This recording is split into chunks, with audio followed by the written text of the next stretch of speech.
내가 일어나 아버지께 가서 이르기를 아버지, 내가 하늘과 아버지께 죄를 지었사오니 지금부터는 아버지의 아들이라 일컬음을 감당하지 못하겠나이다. 나를 품꾼의 하나로 보소서 하리라 하고 이에 일어나서 아버지께로 돌아가니라. 아직도 거리가 먼데 아버지가 그를 보고 치근히 여겨 달려가 목을 안고 입을 맞추니 아들이 이르되 아버지, 내가 하늘과 아버지께 죄를 지었사오니 지금부터는 아버지의 아들이라 일컬음을 감당하지 못하겠나이다 하나 아버지는 종들에게 이르되 제일 좋은 옷을 내어다가 입히고 손에 가락지를 끼우고 발에 신을 신기라. 그리고 살찐 송아지를 끌어다가 잡으라. 우리가 먹고 즐기자. 이 내 아들은 죽었다가 다시 살아났으며 내가 잃었다가 다시 얻었노라 하니 그들이 즐거워하더라. 아멘. 이런 이야기가 있습니다. 전쟁 중에 한 소년이 부모님과 나눈 편지 글이에요. 어머니께 전쟁은 끝났고 저는 임무를 마쳤습니다. 그런데 그보다 어머니께 부탁드릴 일이 있어요. 친구가 한 명이 있어요. 아주 훌륭한 친구인데 돌아갈 집이 없어요. 그래서 그 친구를 집으로 데리고 갔으면 합니다. 이런 아들의 편지에 어머니가 답합니다. 아들에게 우리는 개의치 않으니 그 친구와 같이 집으로 돌아와도 좋다. 한두 주 정도, 1, 2주 정도 우리와 같이 지내자꾸나. 또 아들이 편지합니다. 어머니께 그런데 아셔야 할 일이 있어요. 너무 놀라지 마세요. 제 친구는 어머니께서도 아시겠지만 최근 전투에 참여했어요. 상처를 입었고 한쪽 팔을 잃었답니다. 아들에게 너무 걱정하지 말고 그 친구를 집으로 데리고 오려무나. 어머니께 그런데 어머니, 그는 그냥 친구가 아니라 마치 형제 같은 존재랍니다. 그래서 함께 지내려는 거예요. 어머니께서도 아들처럼 대해주시면 좋겠어요. 그런데 어머니, 억지로 처하고 싶지는 않아요. 대답하시기 전에 아셔야 할 것이 또 있어요. 제 친구는 전투에서 한쪽 다리도 잃었습니다. 아들에게 그렇게 말하니 가슴이 아프구나. 허나 우리는 허락할 수가 없단다. 너도 알겠지만 내 아버지와 나는 불구자를 돌볼 시간이 없는데 어쩌겠니? 몇 달이 지난 후 아들이 자살로 죽었다는 군의 편지를 받게 됩니다. 또 며칠이 지나 관이 도착했어요. 관 위에 국기가 덮여 있었습니다. 어머니는 거기에 누워있는 아들을 보게 됩니다. 한쪽 팔과 한쪽 다리가 없는 아들을 말입니다. 여러분, 이 얼마나 슬픈 일입니까? 성도 여러분, 인간의 한계가 그렇지 않을까요? 내 모습 이대로의 나를 그대로 사랑하시고 그대로 다 기꺼이 받으신다는 아버지가 계시지 않는다면 결코 아들은 돌아올 수 없습니다. 하나님은 그러신 분이십니다. 기꺼이 자녀를 위해 자기 자신을 십자가에 내어주신 분이세요. 어떤 죄인이라도 괜찮습니다. 무슨 죄를 지었더라도 괜찮습니다. 어떤 모습이라도 괜찮습니다. 지금 그 모습 그대로 하나님께 진심으로 나아오는 자, 그를 하나님은 받으십니다. 오늘 우리가 읽은 예수님의 비유 말씀은 예수님은 그 아버지의 마음을, 이 말씀을 통하여 아버지의 마음을 전하고 있어요. 아버지는 이 집 나간 아들을 조금도 나무라지 않습니다. 못된 아들, 미련한 아들, 방탕한 아들이라고 다른 세상 사람들은 다 손가락질할 수 있어요. 그러나 아버지의 마음은 아들을 있는 그대로의 모습으로 다 받으시며 그 아들을 자신의 품으로 안아주십니다. 세상의 도덕이나 윤리 가치로 다 알 수 없는 것이 하나님의 마음이에요. 하나님의 용서입니다. 바로 그 아버지의 마음으로 예수님께서 이 세상에 오셨고 죄인을 찾으셨고 죄인을 돌이키시며 죄인을 용서하시며 구원하십니다. 기꺼이 그 죄인을 받아주시는 거예요. 그것이 바로 예수 그리스도의 복음이에요. 하나님의 전적인 용서와 사랑, 은혜가 그것입니다. 우리가 누가복음 15장에 소위 잃어버린 아들 탕자의 비유를 우리가 보게 됩니다. 지난주부터 그리고 제가 이번 주 그리고 다음 주 그렇게 설교할 예정입니다. 그 설교하는 본문대로 이 잃어버린 아들 탕자의 비유에는 세 가지 주요한 장면이 있는 거예요. 첫 번째 장면은 이 둘째 아들이 자기의 상속분을 받아서 먼 나라로 떠나 허랑방탕하게 살다가 다 탕진해버리고 내가 여기서 이렇게 줄여 죽는구나 탄식하며 깨닫게 되는 바로 그 장면이죠. 지난 시간에 우리가 그 말씀을 같이 보았습니다. 오늘 두 번째 장면입니다. 그 탕자들이 내가 하늘과 아버지께 죄를 지었다 말하면서 집으로 돌아갑니다. 저 멀리서부터 기다리며 보시던 아버지가 아들을 향하여 달려와서 기꺼이 끌어안으며 용서하며 받아들이며 그 아들을 위하여 잔치를 벌이는 장면이에요. 그리고 마지막 세 번째 장면은 이 밭에 있다가 돌아온 첫째 아들이 아버지가 이 집 나갔다가 돌아온 둘째 동생을 위해서 잔치를 벌인다고 하니 그것을 보면서 화가 나서 아버지에게 항의하며 대화하는 장면이 그것입니다. 자, 이 말씀을 우리 주님 예수님께서 들려주셨어요. 그런데 이 장면마다 주연급으로 등장하는 인물이 있죠. 첫째 장면에서는 집을 떠났던 둘째 아들이고 둘째 장면에서는 그 아들을 맞이하는 아버지시고 셋째 장면에는 첫째 아들입니다. 이렇게 세 사람이 비중 있는 역할로 그 장면을 펼쳐 보입니다. 자, 오늘 우리가 읽은 장면의 주인공은 단연코 아버지예요. 예수님은 이 말씀을 전하시면서 둘째 아들을 향하신 그 아버지의 마음을 이 말씀을 듣고 읽는 오늘의 성도들의 마음에 각인시켜 주시는 거예요. 이것이 하나님 아버지의 마음이다. 하나님은 이런 분이시구나. 하나님의 마음이 이러하시구나. 우리로 하여금 깨닫고 알게 하시려고 말이죠. 그리고 하나님의 아들로서 이 땅에 오신 예수님이 바로 그 하나님의 아버지의 그 마음을 똑같이 가지고 그 마음으로 사람들을, 죄인들을 만나시는 거예요. 오늘 우리를 만나시는 거예요. 여기 있는 한 사람 한 사람을 우리 주님께서 만나주시는 거예요.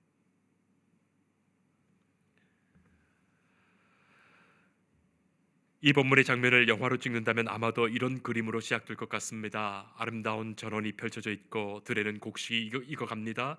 추수할 계절이 되어 있습니다. 이 마을은 풍요로운 마을입니다. 그런데 아버지는 오늘도 동네 어귀 언덕길을 올라갑니다.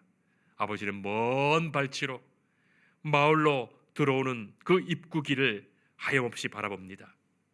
혹시나 집을 떠난 아들이 언제나 돌아올까? 이제나 저제나 돌아올까? 그 마음으로 오늘도 그렇게 하염없이 그 동네 어귀를 바라보고 계신 거예요. 아들이 떠난 이후에 아버지가 그렇게 아들을 기다리신 거예요. 날마다 그곳에 나가서 아들을 기다리셨던 거예요. 집 나간 아들을 기다리는 이 아버지의 마음 어떻게 표현할 수 있을까요? 여러분, 이 아들은 스스로 집을 나간 거예요. 종들을 시켜서 다시 붙잡아 와 본들 다시 나갈 놈입니다. 그러니 스스로 깊은 깨달음 속에서 돌아와야 할 아들이죠. 아버지는 이미 다 용서하시고 용납할 사랑의 마음이 충분하십니다. 돌아오기 올 날만 기다리시고 계신 것이죠. 어제도 오늘도 그리고 내일도 그렇게 기다리십니다. 그것이 아버지의 마음입니다. 성도 여러분, 아버지가 기다리시기에 아들은 돌아올 수 있습니다. 아버지가 기다리지 않으신다면 돌아갈 곳도 없고 돌아갈 필요도 없지요. 성도 여러분, 우리가 언제라도 돌아가야 할 단 하나의 이유는 하나님께서 우리를 기다리고 계신다는 거예요. 어느 때라도 언제라도 우리는 날마다 돌이켜 아버지께로 돌아갑니다. 내 상황, 내 염치 생각한다면 결코 돌아가지 못합니다. 그러나 아버지께서 기다리시기에 돌아갈 수 있습니다. 참 특별히 인상적이게는 우리나라 전국을 이렇게 여행을 하다 보면 가끔 마을마다 아니면 해안가 마을이나 어느 산골 마을마다 꼭 그런 돌이 있어요. 망부석 같은 것 말이죠. 망부석, 그런 돌이 있습니다. 돌아오기만을 기다리다가 돌이 되었다는 이야기, 너무나도 애절하지요. 그래서 동네 사람들이 그 돌을 보면서 망부석이 되었다, 그렇게 생각하는 거예요. 돌아올 사람을 하염없이 기다리는 망부석. 망부석 중에서 신라 시대에 박재상의 아내가 치술령에서 남편을 기다리다가 그대로 굳어져 버린 바위가 되었다 하는 전설이 있는 그 바위가 참 유명하지요. 저는 돌아오라, 기다리신다 하시는 그 말씀을 들을 때마다 하나님이 마치 그렇게 망부석과 같이 그 자리에서 우리를 외롭게 기다리시는구나 하는 생각이 듭니다. 하나님께 너무나 죄송하지요. 돌아오기를 안타깝게 마냥 기다리시는 하나님의 그 마음 말입니다. 얼마든지 강제로 누구를 지켜서 마음을 돌이켜 놓을 수 있으실 텐데, 하나님께서는 우리가 스스로 마음으로 판단하여 고백하며 진정으로 하나님께 돌아오길 바라는 거예요. 그래야만 진짜의 것 되기 때문입니다. 누가 강제로 앉혀놓는다고 해서 돌아온 것이 아니죠. 돌아왔는데 마음은 딴 데 있다면 돌아왔다 할 수 있겠습니까? 진정으로 하나님께 마음을 돌이키는 사람. 저는 이곳 교회에서 개척교회를 하다가 예배에 왔다가 무슨 이유인지 모르게 예배에 다시 오지 않는 사람들을 봅니다. 그분들에게 이렇게 연락처를 아는 분들에게는 전화도 해보고 문자도 보냅니다. 그러나 좀처럼 돌아오지 않습니다. 개척교회가 다들 그렇다 하지요. 개척교회가 다들 그렇다 합니다. 그러나 목회자의 마음은 그렇지 않습니다. 개척교회를 하면서 하나님의 그 마음을 조금이나마 헤아릴 듯합니다. 그리고 새벽마다 그들을 생각하며 기도하게 되죠. 하나님의 마음, 아버지의 마음을 조금이라도 더 생각하고 그 마음으로 기도하게 되는 거예요. 20절에 아직도 거리가 먼데 아버지가 그를 보고 측은히 여겨 달려가 목을 안고 입을 맞추니, 아직도 거리가 먼데, 거리가 멉니다. 그러나 저 먼 거리에서 오는 아들의 걸음걸이 모습만 봐도 직감하게 되죠. 아들이구나. 아버지의 마음은 연민과 사랑으로 가득합니다. 아버지는 벌떡 일어나 그 아들에게 달려가는 거예요. 아버지가 달려가는 거예요. 혹시라도 이 아들이 되돌아갈까 봐, 혹시라도 죄책감에 머뭇거릴까 봐 걱정되어 먼 거리임에도 아버지가 달려갑니다. 아들에게로 아버지가 달려갑니다. 얼싸안고 뺨을 비비며 입을 맞추며 울었습니다. 우리말에 측은히 여기더라 그렇게 되어 있지만, 측은히 여겨라고 되어 있지만, 이 측은히 여긴다는 말은 단순히 측은히 불쌍히 그렇게 번역할 수 있는 단어가 아닙니다. 가슴이 찢어질 듯한 그 애절한, 심장이 찢어질 듯한 그 고통을 느낀다는 뜻의 표현이에요. 아들의 손에 묻은 때를, 그 창백한 얼굴을, 충혈된 눈과 굶주린 창자를, 피곤한 영혼을 아버지께서는 달려와 안으시는 거예요. 아들에게 입을 맞춥니다. 이 돌아온 아들에 대한 이 장면을 그린 화가들이 많지만 렘브란트의 이 돌아온 아들, 돌아온 탕자라는 제목의 그 그림이 참 유명하죠. 렘브란트의 그림, 탁월하게 감동적으로 자신의 신앙을 담아 돌아온 아들, 이 탕자를 그린 그림이 있습니다. 여러분 인터넷에 찾아보면 돌아온 탕자 렘브란트 치면 그 그림이 나옵니다. 남루한 옷차림의 이 아들이 바닥에 철포덕 무릎을 꿇은 채 노인 아버지 품 안에 얼굴을 파묻고 있습니다. 아버지는 한없이 자애로운 표정을 지으며 그의 어깨를 두 손으로 감싸고 있습니다. 아들의 얼굴은 보이지 않습니다. 뒷모습이 그려져 있을 뿐입니다. 그의 상처투성인 발바닥이 그대로 노출되어 있어요. 렘브란트는 이 뒷모습으로 돌아온 이 아들의 이 복잡하고 미묘한, 말로 닿을 수 없는 그 통회의 감정을 그 뒷모습으로 그렇게 표현해냅니다. 자, 이 그림 속의 아버지는 자애로운 모습으로 눈을 지그시 감고 있어요. 오랜 기다림과 찢어질 듯한 가슴의 사랑이 어느새 눈 녹듯이 흘러내려 그의 감은 두 눈에 표현되고 있습니다. 집으로 돌아온 아들을 감싸는 그 두 팔이 가장 밝은 빛으로 나타나고 있어요. 이 렘브란트는 빛의 미술가라고 알려져 있지 않습니까? 어둠과 빛으로 그림을 그리는데 그 손이 그렇게 가장 밝은 빛으로, 그 아버지의 늙으신 그 손이, 이 붙잡으시는 손이 그렇게 선명히 드러나 있습니다. 눈을 감고 있는 듯한 아버지의 눈길은 말할 수 없는 가슴 아파하는 눈길이며 모든 방언과 모든 아픔을 어루만지는 눈길이에요. 자, 이제 시끌시끌합니다. 요란법석합니다. 풍악과 춤추는 소리가 들리고 웃음소리와 찬양소리가 가득합니다. 여러분, 이게 얼마나 즐거운 광경입니까? 잔치가 벌어지는 거예요. 하나님도 기뻐하시고 사람들도 기뻐하며 천군 천사가 기뻐하며 이 잔치가 벌어집니다. 이유는 잃어버린 그 소중한 생명을 찾았기 때문입니다. 성도 여러분, 이렇듯이 잃어버려진 한 생명이 하나님께 돌아올 때 하늘에서는 천국의 기쁨의 잔치가 벌어지는 거예요. 아버지께서 얼마나 기뻐하시는지 말이죠. 아버지의 사랑과 용서와 은혜를 경험한 사람만이 아버지가 베푸시는 이 잃은 아들을 찾는 그 기쁨의 잔치를 진심으로, 같은 마음으로, 감사함으로 참여할 수 있는 거예요. 성도 여러분, 우리 각자가 다 잃어버린 아들 되었지만 우리가 그렇게 돌아와 아버지의 사랑을 경험한 사람들이 아닙니까?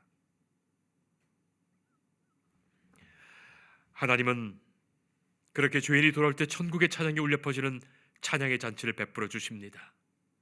죽었다가 살아난 생명, 잃었다가 얻게 된 생명을 구원의 잔치를 베푸시며 기뻐하시며 하나님은 그를 맞으십니다. 바로 이 잃은 영혼을 구원하러 오신 예수님이신 거예요.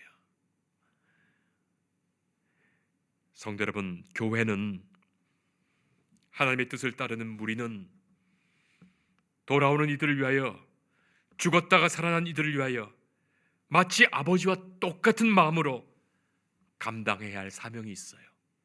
교회의 말입니다. 22절의 말씀처럼 언제나 좋은 옷을 준비하고 손에 끼울 가락지를 준비하고 발에 신길 신을 준비합니다. 이것이야말로 교회의 사명입니다. 교회는 그렇게 아버지의 마음으로 잃어버린 생명, 다시 찾은 생명, 돌아온 생명을 가장 즐거운 마음으로 기뻐하며 같은 마음으로 맞이하는 사람들입니다.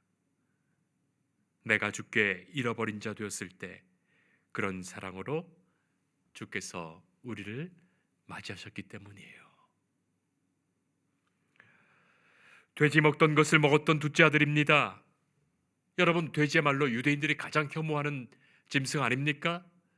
돼지 먹던 것을 먹었다는 것 자체가 인간이 마치 짐승과 같이 전락되었다는 거예요. 도무지 인간이 아니게 되었다는 것입니다. 그러나 돌아온 그에게 좋은 옷을 입히고 손에 가락지를 꿰며 신을 신겨 새 생명 가진 자로 맞는 일, 하나님의 자녀로 영접하는 일, 이 복된 일, 하나님의 일, 교회에 감당해야 할 일입니다. 바로 그것이 복음의 역사이죠. 오늘의 말씀 속에서 우리는 그렇게 세 캐릭터를 분명히 보게 됩니다. 첫째는 아버지시죠. 사랑과 자비로 아들을 끌어안으며 기뻐하시는 눈물을 흘리시는 아버지. 그리고 아버지의 이 잔치 앞에 말없이 앉아있는 이 아들을 통하여 아버지의 사랑과 새로운 삶을 결단하는 그 마음의 고백들. 그리고 세 번째, 좋은 옷을 입히고 손가락에 가락지를 끼우고 새 신발을 신겨서 하나님의 형상을 가진 인간으로 회복하는 교회의 섬김과 나눔. 새노래와 아름다운 찬송이 울려 퍼집니다. 예수님의 그 마음에는 죄인을 구원하신 천국 잔치에 그 아름다운 찬양과 새 노래가 마음속에 가득 울리고 있었습니다. 기도하겠습니다. 사랑의 하나님, 기다리시는 하나님, 생명을 구원하시는 하나님, 우리가 날마다 주께 돌아가게 하옵소서. 이제는 주와 함께 잃어버려진 생명을 찾으며 구원하며 맞으며 하나님이 기뻐하시는 그 일을 즐거움으로 감당하는 교회로 살아가게 하옵소서. 나의 생명을 살리시고 나를 자녀로 맞으신 아버지의 그 사랑을 우리가 언제나 기억하며 이 구원의 기쁨과 사랑을 증언하며 살아가게 하옵소서. 우리 안에 저 하늘의 찬송 새 노래가 가득하게 하옵소서. 예수님 이름으로 기도합니다. 아멘.